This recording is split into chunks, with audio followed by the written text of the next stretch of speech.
Hey everyone, this is Jake Munger. You are listening to the Zoologist Podcast. I hope you're ready. We've got a very exciting episode on tap for today. We're going to be learning more about some of the amazing creatures that inhabit our planet. We're going to be learning facts and hearing stories, all centered around animals, all centered around the animal kingdom. I hope you're as excited to go on this journey as I am. Now let's get ready to get wild.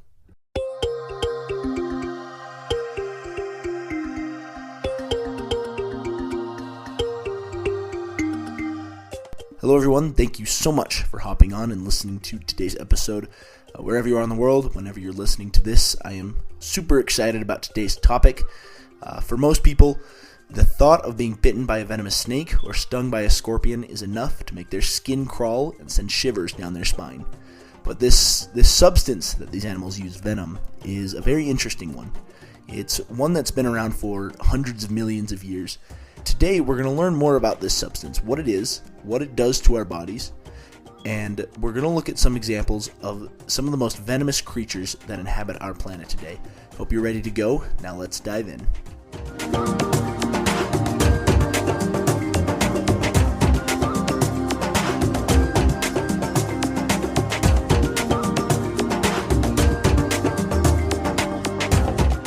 Hello everyone, thank you so much for hopping on to today's episode once again.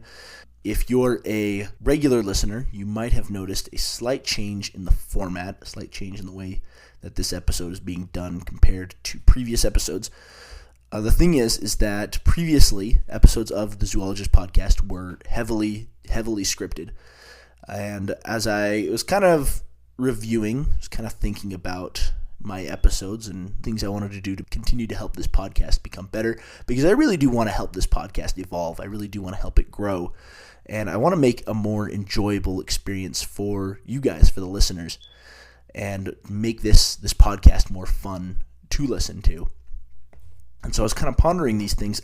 I decided that I would try doing a much less scripted episode, kind of give myself some room to improvise, to be myself, and hopefully that'll make this more fun to listen to. If not, do me a favor, go on to, if you like this, or even if you don't like this, hop on to Twitter. You can find the Twitter profile for the Zoologist Podcast at thezoologist.net/Twitter. Go ahead and tweet us with your feedback about this episode format compared to previous ones. Let us know how you feel. If you liked our previous episodes better, if you like this one, we'd love to know what your guys' thoughts are, because ultimately this is all about making episodes that are built for the listener to enjoy. So let us know what you think. And while you're on Twitter, if you don't already, go ahead and follow us as well. Hit that follow button and make sure you never miss a thing going on with the Ultimate Animal Podcast. Today's topic is venomous animals. Something I've been planning this episode for a few weeks now. I'm super excited about it. I am very interested in venomous creatures. Actually, in fact, one of my dreams is to handle a super venomous snake someday. If I had my choice, it would be a king cobra. King cobras are awesome. They are easily the coolest venomous snake. Unfortunately, I realize I wasn't blessed with the same survival instincts that most other people are, and that if this dream is fulfilled, it's probably going to lead to an untimely death. But putting that aside, venomous animals have absolutely fascinated me for years and years now. And honestly, it's just this idea of venom and poisons, toxic substances within the animal kingdom are kind of like this shining example of biodiversity and kind of the weird and wacky that comes out of the arms race that is evolution. I guess you could call it kind of nature's chemical warfare. And so today I want to learn a little bit more about these things with you. We're going to learn a little bit more about what venom is, what it does to our bodies, and then I want to go over some examples of some of the most venomous creatures on the planet, which, when I was doing my research this week, was easily the best part of preparing for this episode, was learning more about some of those animals. So that's the part I'm super excited to get to today. Hopefully you enjoy it as much as I do. It also might terrify you, which I apologize for in advance if it does. Alrighty, let's start by talking a little bit more about what venom is. And I want to start that by talking about venoms versus poisons, because people use venomous and poisonous kind of interchangeably when they're actually very different. They refer to different substances, they refer to different methods of poisoning a victim, I guess you could say, and they refer to different kinds of animals. Poisons are substances that need to be ingested, inhaled, or absorbed through the skin in order for them to be effective. And because of this, poisonous animals are often strictly defensive. Take, for example, the poison dart frog, one of the most poisonous creatures on the planet. They have a very, very potent poison, a very, very toxic substance that covers their skin. They don't use this to hunt for food. They use it as a way to defend themselves. They are brightly colored to warn off predators that, hey, you shouldn't eat me. This applies to other poisonous animals as well. They're usually brightly colored to let potential threats know that they are poisonous, that they are toxic, and this poison is used as a way for them to defend themselves. Venom, on the other hand, is a different beast. Venom is a very specific type of poison that needs to be injected into the bloodstream or needs to enter the bloodstream through an open wound in order for it to take effect. Basically, it needs to enter directly into the bloodstream in order for it to be effective in any way. And the reason for this dichotomy between these two substances is because of the chemical makeup of both of them. Poisons are made up of smaller molecules, which can more easily pass through the skin and can more easily be absorbed through different surfaces. Venoms, on the other hand, are made up of smaller molecules, but also are made up of larger molecules which can't pass through those same barriers. In order for them to take effect, they have to enter directly into the bloodstream. Even if you ingest snake venom, for example, even if you were to drink snake venom, you would be theoretically just fine. Now, I don't recommend you do this. If there's any kind of cut in your mouth or ulcer anywhere, then you're looking at a lot of damage. But theoretically, if it reaches the stomach, then your stomach acid breaks down the venom into harmless proteins and you'll pass it out just fine. Venom needs to be injected in order for it to take effect. And because of this, animals that use venom often have fangs, stingers, spines, some kind of piercing apparatus with which they can envenom their victims. Now, to make it a little bit easier, think of it this way. If you bite it and you die, it's poisonous. If it bites you and you die, it's venomous. Simple as that. So, what exactly is venom made of, and what does it do to our bodies? Well, the answer to those questions is not as cut and dry as it might seem, because you have to understand there are over 200,000 venomous animal species that we know of. And venom has been evolved independently over 100 times across the animal kingdom. And so there are many different kinds of venoms out there, a bunch of different purposes, different chemical makeups. However, there are similarities, there are generalities that we can make. Now, keep in mind, venoms are very complex. Broadly speaking, they're made up of a wide array of different toxic compounds. For most animals, the majority of these compounds are different kinds of proteins, peptides, and enzymes. So mixtures of different toxins. That's what makes up venoms. And each of these toxins tend to attack the body in different ways. And there are several different classes of toxins that we can go over a few. For example, there's neurotoxins, which are probably the most common that you'll find in animal venoms. And as the name suggests, those attack the central nervous system, they attack the brain, and they attack the signals that go from nerves to the brain and can cause things like paralysis and other unpleasant side effects. Then there's hemotoxins, often found in snake venoms, which attack the blood.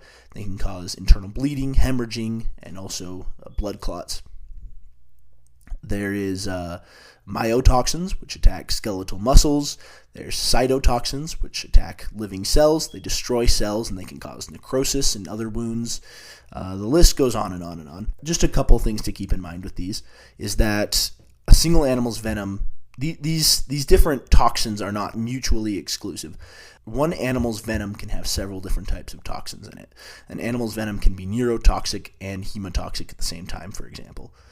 Other things to keep in mind is that the pain of a sting or a bite does not necessarily mean that it's lethal. The amount of pain that you feel does not necessarily correlate to how lethal the sting is. For example, bee stings, wasp stings are very, very painful, and they're not really harmful at all, at least not life-threatening.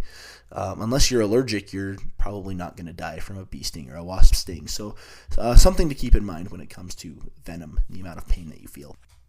You should also keep in mind that because the compounds within these venoms, they often attack biological functions within the body. By manipulating these compounds, they can be used in pharmaceuticals as well.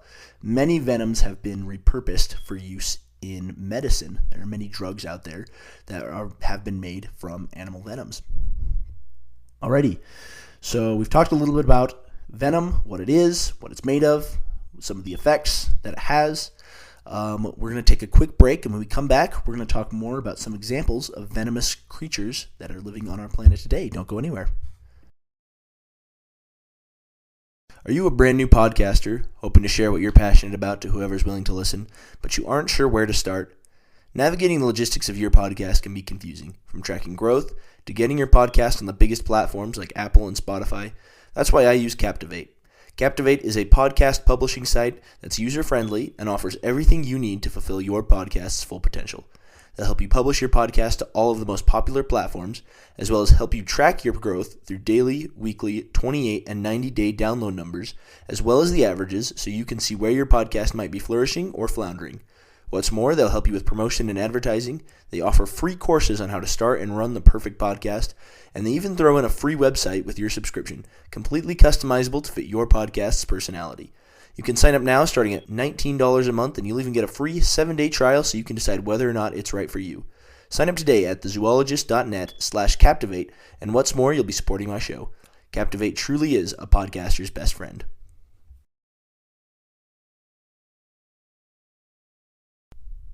Alrighty, welcome back.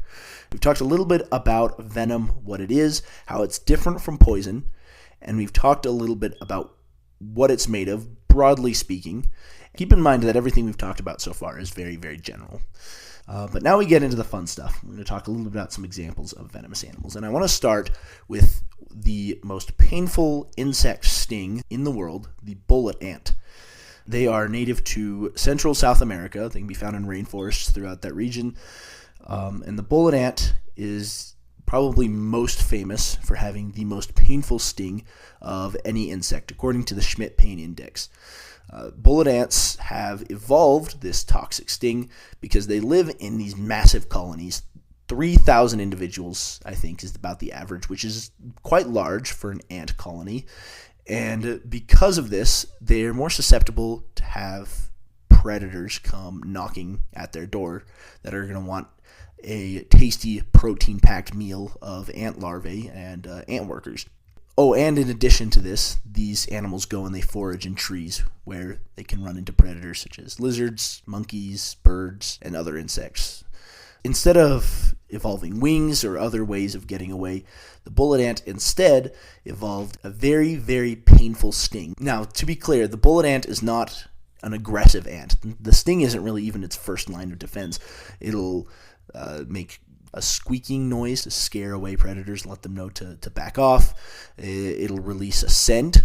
I guess it smells like burnt garlic, which is interesting. But it'll try to do everything it can to warn off potential threats before it resorts to its sting. And that sting, the reason the bullet ant has its name is because the sting has been compared to being shot by a bullet. The main ingredient in bullet ant venom is called ponerotoxin, which is a neurotoxic peptide. And what it does is it stimulates receptors in the body that cause intense pain. In addition to this, they also block nerve impulses from reaching the brain, so it can cause temporary paralysis and shaking and other effects of that sort as well. Now, the thing about bullet ant venom is that, unlike the pain of other insect stings, which usually goes away after a decent amount of time, bullet ant venom, it sticks with you. These toxins, they stick stick onto these receptors for hours at a time. In fact, one of the names given to the bullet ant is the all-day ant, because the pain from its sting lasts all day and beyond. The pain from a bullet ant sting can last up to 36 hours. Other side effects can include nausea, vomiting, and fever as well. The good news is that the ant's venom is not going to kill you. Even allergic reactions to the venom are extremely rare. It'll make you feel like you're going to die, but it's not going to kill you. In fact, bullet ants are actually woven into gloves and are used in a rite of passage by young men of the Saterma tribe in Brazil. They weave them into the gloves, and I think they wear them up to 20 times before they can be considered a true warrior. But as far as insects go, for the most part, insect venom, as far as I can tell, it's not gonna kill you.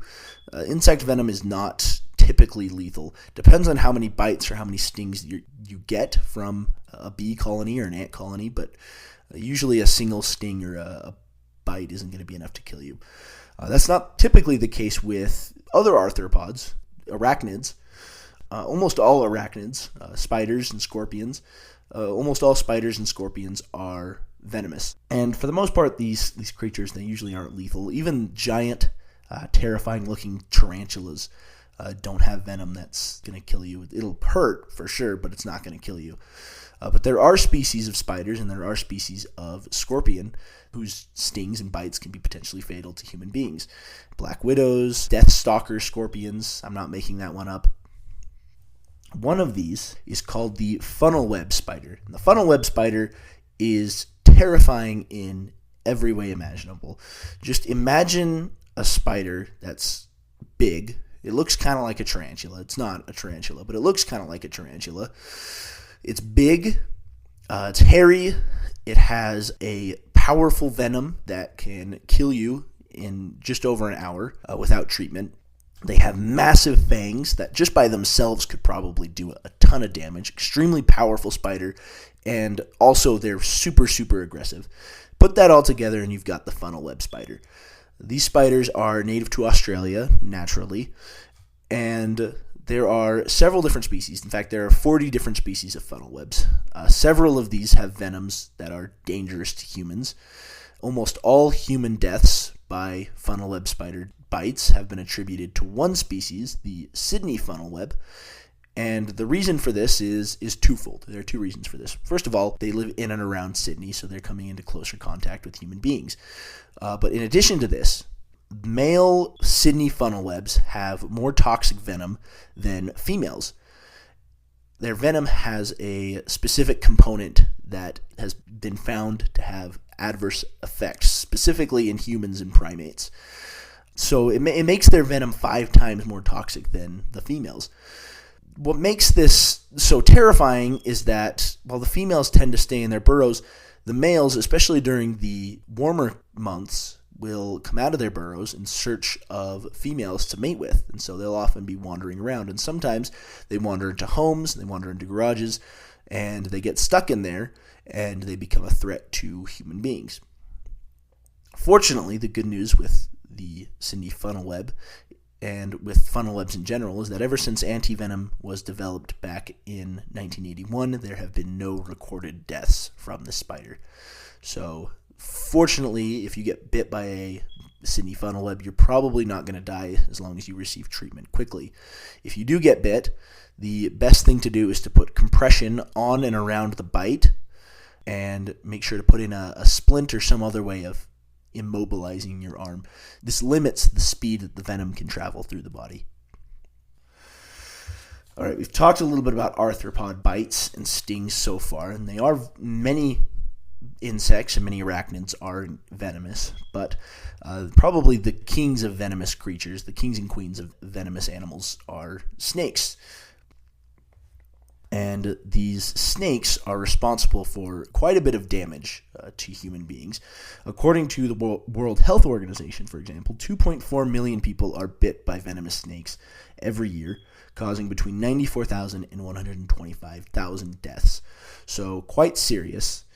And there are all sorts and kinds of venomous snakes, but none are probably more feared than the black mamba. Black mambas are native to Africa, and they're considered to be the deadliest and perhaps the most dangerous snake on the African continent, on a continent that is full of venomous snakes. They can grow to be 14 feet long, so they're the longest venomous snakes in Africa, and they can slither at speeds of up to 12 miles per hour. To put that into perspective, a human being, the average person, can run between 6 and 8 miles per hour. So if that doesn't terrify you, I don't know what does. There's some good news. Black mambas are typically shyer snakes. They try to avoid human beings. But when they are cornered, when they do feel threatened, they can be extremely, extremely aggressive. And also, they can be found in close proximity to human beings. They can often sneak their way into houses. So, very dangerous snake. When it does feel cornered, it'll actually bite more than once. It'll bite multiple times. And keep in mind that it only takes about 2 drops of black mamba venom to kill a human being. So without treatment, if you're bitten by a black mamba, you're almost guaranteed to die. It's not looking good for you. Their venom can kill in as little as 20 minutes, and it causes paralysis and cardiac arrest. It's a neurotoxic and a cardiotoxic venom that attacks the heart, attacks the blood, and attacks the central nervous system. They're considered to be, like I said, the most dangerous snake in Africa, and they're likely responsible for the most deaths of any venomous snake on the African continent, but the numbers are difficult to tally because many of those bites occur in rural areas where they aren't reported. Now, as dangerous and as terrifying as the black mamba might be, it's actually not the most venomous snake in the world. It's probably the most venomous snake in Africa, but it's not the most venomous snake in the world. That title belongs to the inland taipan of Australia. We're back to Australia again. And we'll be back to Australia before the end of this episode, believe me. The inland taipan is considered to be the most venomous snake in the world. The thing, though, about the inland taipan is that even though they're the most venomous, probably drop for drop, their venom is more potent than any other snake in the world. It's one of the most potent venoms of any animal in the world. But these animals aren't considered to be particularly dangerous for 2 reasons. One, they live in habitats that are quite remote and removed from human settlements. So it's very unlikely that most people are going to come into contact with inland taipans. Number 2, these snakes are considered to be quite docile in nature, not as aggressive as the black mamba or other venomous snakes. Very few bites have been recorded, and there have been no deaths from an inland taipan, at least none that are on record. So we've talked about snakes, we've talked about spiders, we've talked about bullet ants. Now let's talk about some marine animals.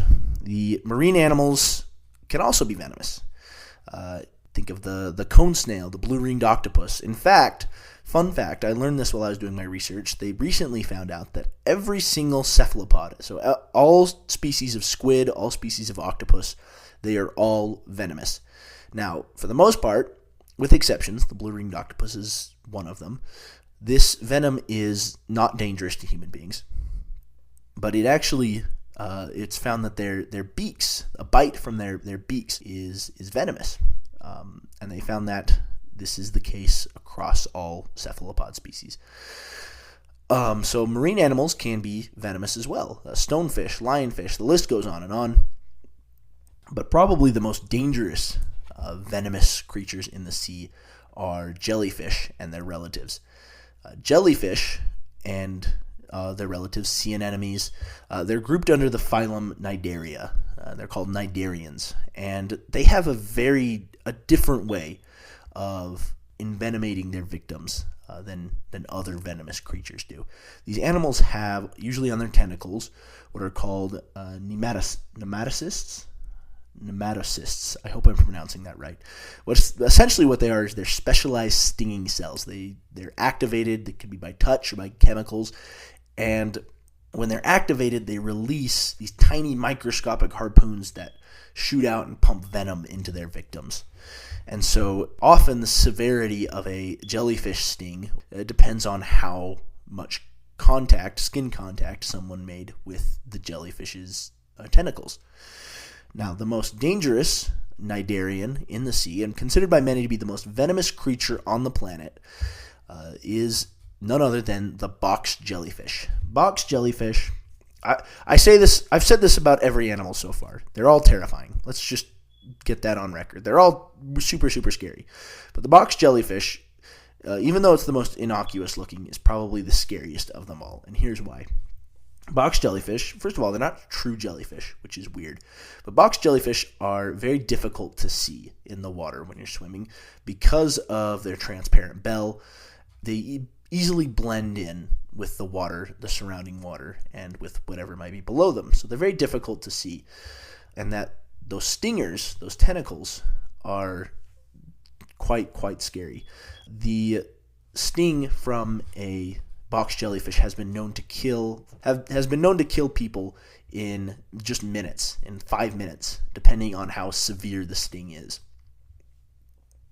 Very little is known about what exactly the chemical processes are, what exactly the venom does once it's inside the body, but the symptoms we do know. Some of the more serious ones include cardiac arrest, paralysis, and not to mention the pain is supposed to be absolutely excruciating. It can last for weeks. Some species venom causes what's called Irukandji syndrome, which includes muscle cramps, nausea, vomiting, and in some cases, heart failure. And then, once again, the severity depends on how much skin comes into contact with the tentacles. It's important to note that not all species of box jellyfish are lethal. The most dangerous are a species called the Australian box jellyfish. I told you we'd get back to Australia. And I think all of the lethal species can be found in the Indo-Pacific region, kind of in and around Indonesia and Australia.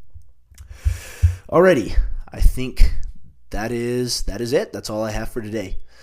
Today is a little bit of a longer episode. I'm excited for that. You got to hear me ramble a little bit. But just to kind of conclude this topic, kind of wrap it all up, once again, venom is kind of one of the pinnacles in my mind of evolution. It is an extreme testament to the biodiversity of life, the incredible powers of evolution, and a great example of the chemical warfare that nature is waging all around us all the time. And so steer clear. Make sure to know what to do when you come across these creatures. Don't provoke them, but don't be scared of them either. Have a healthy respect, and remember that these animals are just trying to go about their lives as well.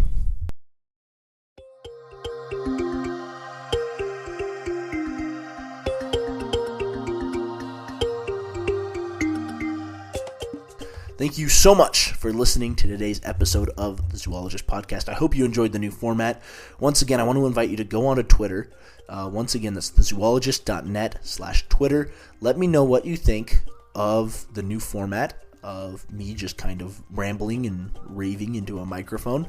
Let me know if you like it. Let me know if you hate it. Let me know if you like the old format better, or if you think this is more enjoyable, more fun to listen to. Also, while you're at it, make sure to follow us on Twitter. And then go ahead and listen to some more episodes of the Zoologist Podcast. I think you've heard it. You've probably done something good recently. So go ahead and listen to some more of our episodes. And hope you all have a great rest of your week. As always, have a wild day.